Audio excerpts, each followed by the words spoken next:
Welcome to Tucson, Arizona, everybody. Well, we are about to go into the Alfie Norville Gem and Mineral Museum here in downtown Tucson, and we're going to kind of hit some of the highlights of the museum. We're not by any means a in-depth walkthrough. Really, we're coming here to see one display, and that would be the display of Intarsia boxes by Nicolai Medvedev. And mostly I want to take some high-res photos of his work so that we can go back, look at these high-res photos, and see if there's anything that we can learn about the construction techniques used, and hopefully have it influence some future work. If you're into micro mounting as I am, well, this is the location of the Arthur Rowe micro mount collection. I'm sure you're familiar with that.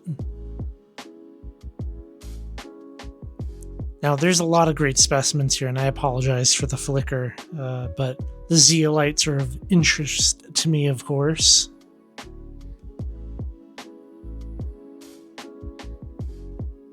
This calcite is stunning, also massive.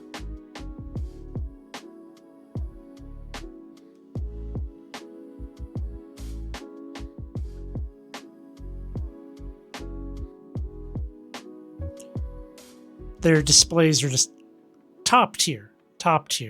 And the things like this are, well, something to just admire. Look at that. This is huge, by the way.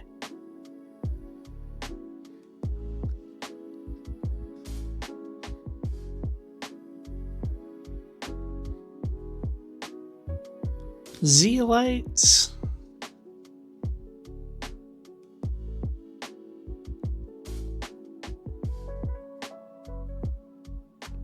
From India.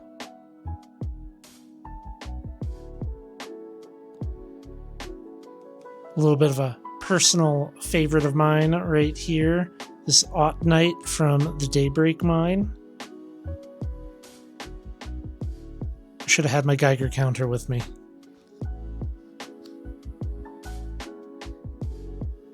If you're ever in Tucson, you have to come here. You have to come here.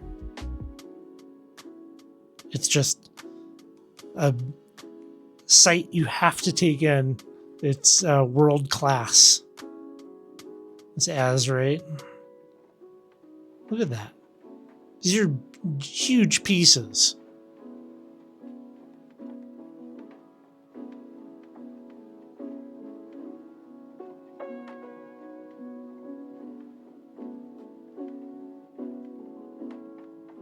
I would say give yourself a solid 3 hours or so to actually experience the museum.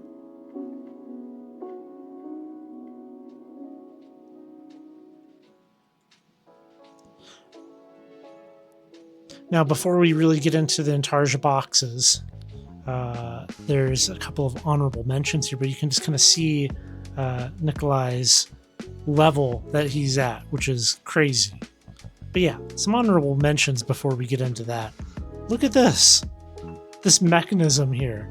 Like, I mean, as far as lapidary art goes, this is quite impressive work. You know, I would love to see this thing running, just like the level of detail in it. Yeah, these carousel eggs are quite crazy. We have some carvings as well. Like, nobody's doing carving on this level.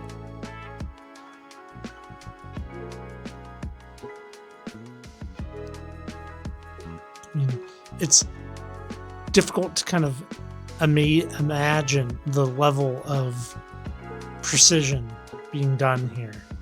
The camera does not do it justice. I love a before and after, and here's the before, and there's the after. There's the after. I'm not huge into stone carving, but these are quite cool, if you ask me. And There's one here that is an in particular favorite of mine, and I mean, just like the texture, right? The texture on these carvings is amazing, like very, very realistic. It's got to be the cat in the boot. It's the cat in the boot, without a doubt. I mean, obsidian, quartz gold, and it's got a clock in the hat. I didn't catch a good view, but you can see there's a clock in his hat. How good looking is that?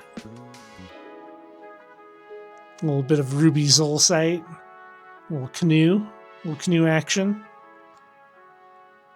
Finally, to the Intarsia display. This is nothing short of incredible. I think it's best appreciated, though, through photos and less so the video. So giving you a little bit of a run through here, but we're going to take some pictures, go back and examine them in great depth. So I think for this portion of the video, it'd be best if you were on, like, you know, a computer, a laptop, or even like watching on a television, because you want to be watching this in 4K, big screen. So here is, well, the first box, and you know, these images are they're large, but you know, we have malachite, sugilite, dinosaur bone. This is quartz with gold, and if we look at the construction of this, you're like, that is so. There's so many little pieces in here. Now, I never have tried to make anything like this, where I'm like filling a little void.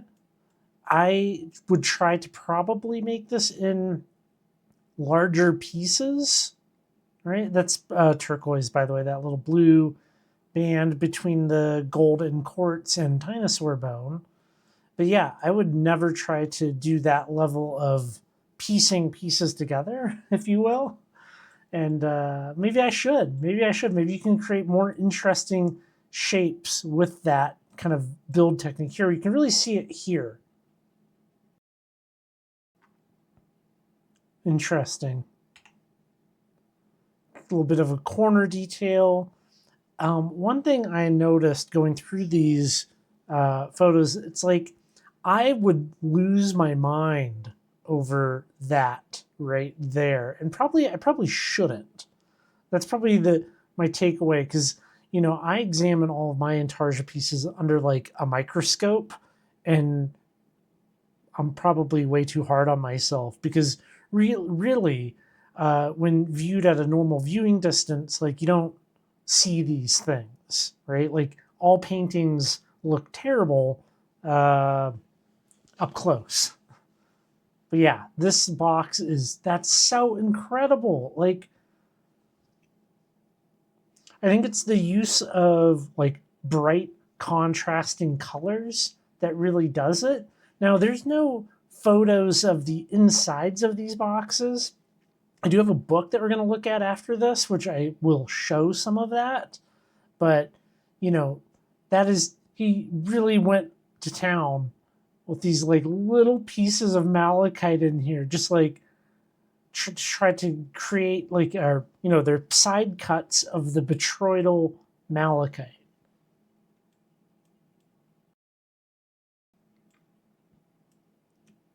Dino bones, of course, amazing. I love the quartz and the golden quartz is very cool to see. Obviously, I don't have the money for golden quartz, but we could do other things similar to that. The three-dimensional construction is so cool to see. I love like the little angles of the feet on here.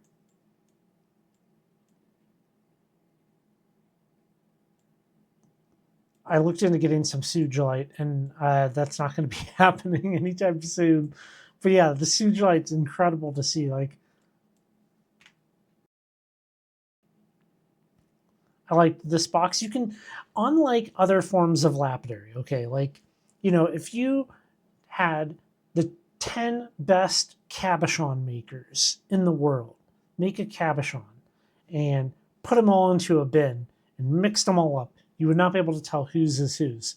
But when it comes to doing stone intarsia work and other additive forms of lapidary, like some of the carvings that we looked at, you can definitely generate a style that is your style. And this is like Nicolai's style. Like you could pick these out of a lineup. Like other boxes don't look like this. People might mimic his work, but they don't match his work. The turquoise is cool. That is something I can have access to. I really like the malachite, like stalactite slices, or like slicing a botryoidal piece, like slicing a singular bot and incorporating that into the top. It kind of creates like this otherworldly dimension to it. Case in point, like this is wild to look at. I would love to know like the individual construction, like progress. If I had to guess, I mean, so like, you know, this centerpiece is all one piece, and that's probably like several inches. And I mean, it's hard to even like look at. So the piece with the azurite, that's one, right? And he like really like got a little crazy here to try to incorporate all of that in all of these. And then did the malachite around, the sugilite, connected them, probably these three pieces. And then it was probably opal, and, you know, started doing the classic framing technique. And that centerpiece is kind of its own standalone unit. And you can kind of tell that we get some standalone work here, right? So that's a piece going around these corner pieces. We can tell from some of the fitment that that's probably was his tactic. Like, and so long as you were creating the overall shape of the box, it doesn't matter the individual segments that are constructed and then assembled. Just the malachite's wild.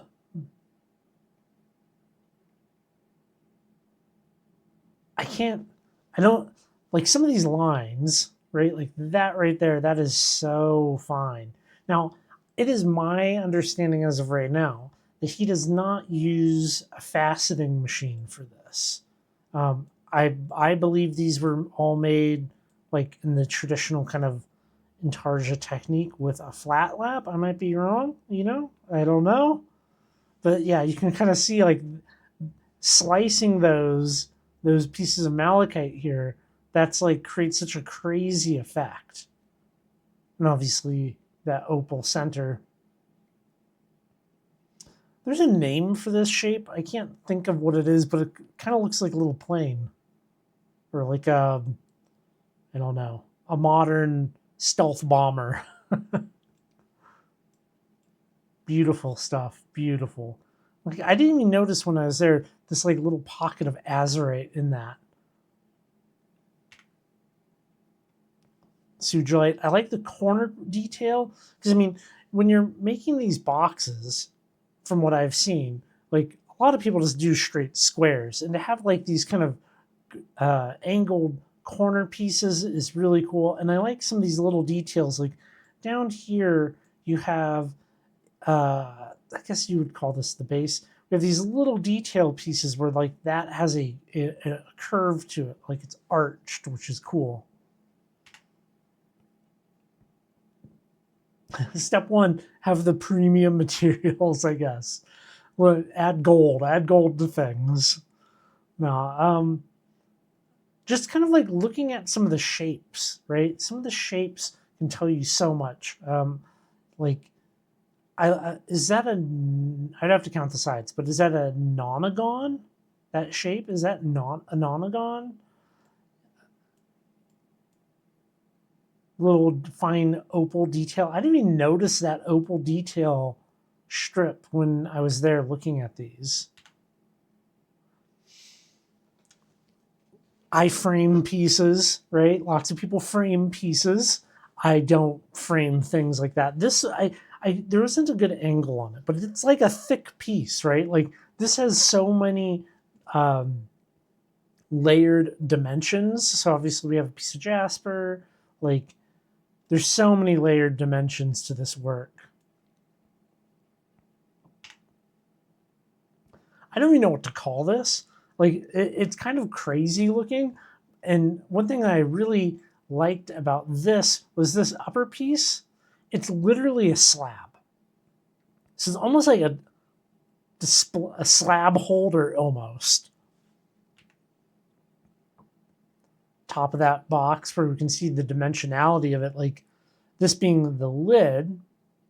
It's like the lid starts here and just building out to create a three-dimensional box, like including the lid. So many lids, they're just like it's a flat thing.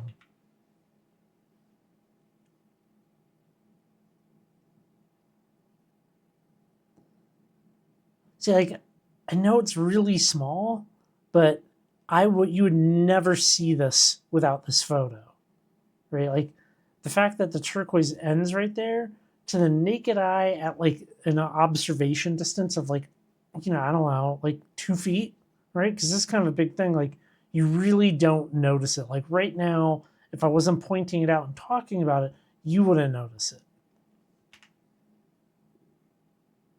More beautiful detail of that one box.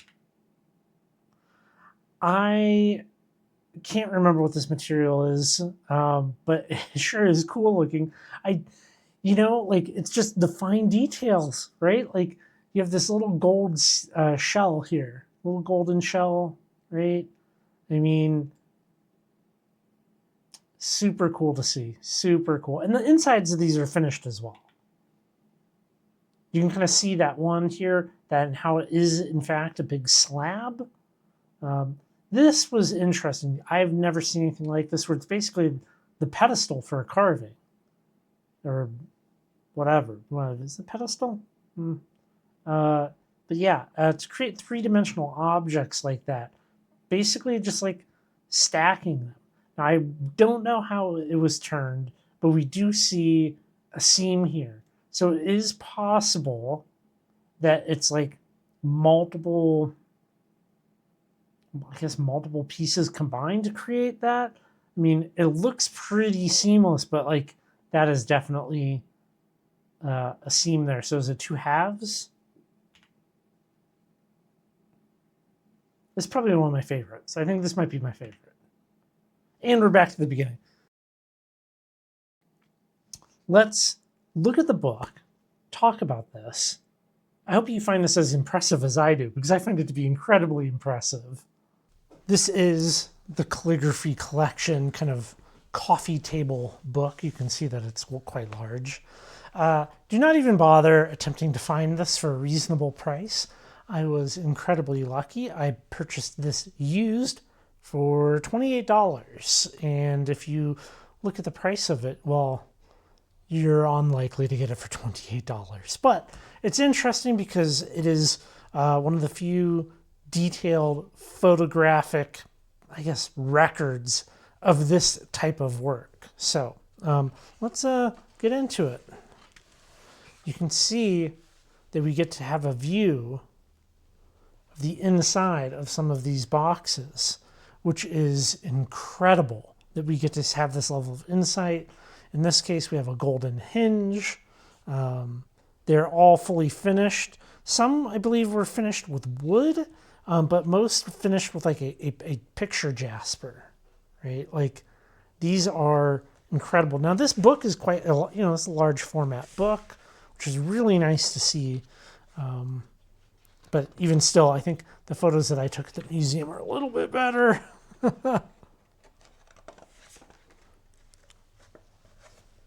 So yeah, once again, we get another view into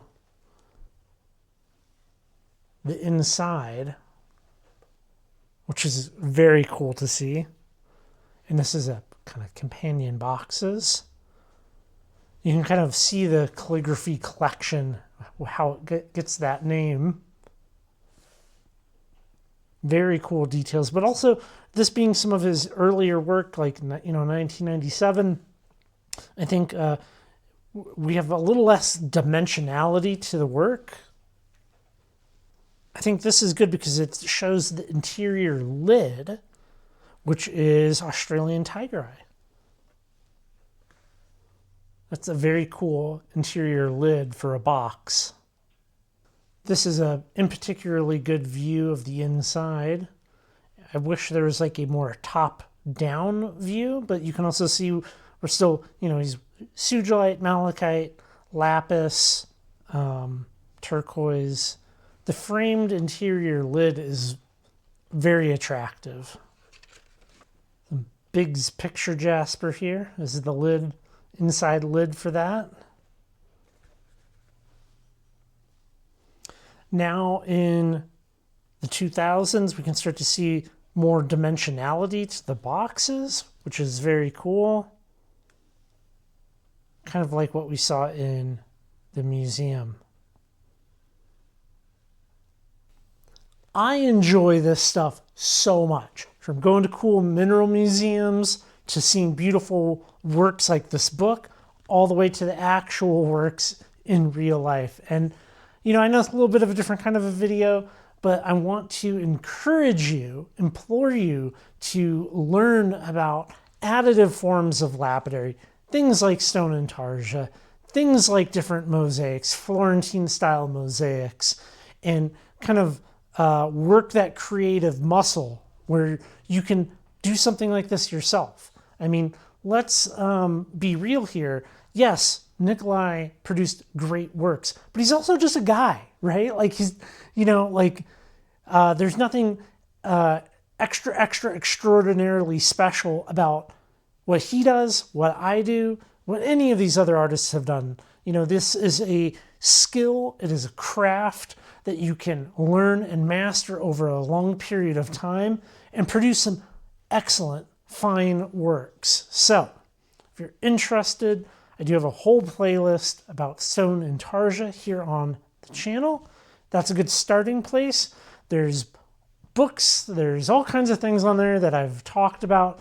Please go explore the world of additive lapidary, and I will catch you on the next video.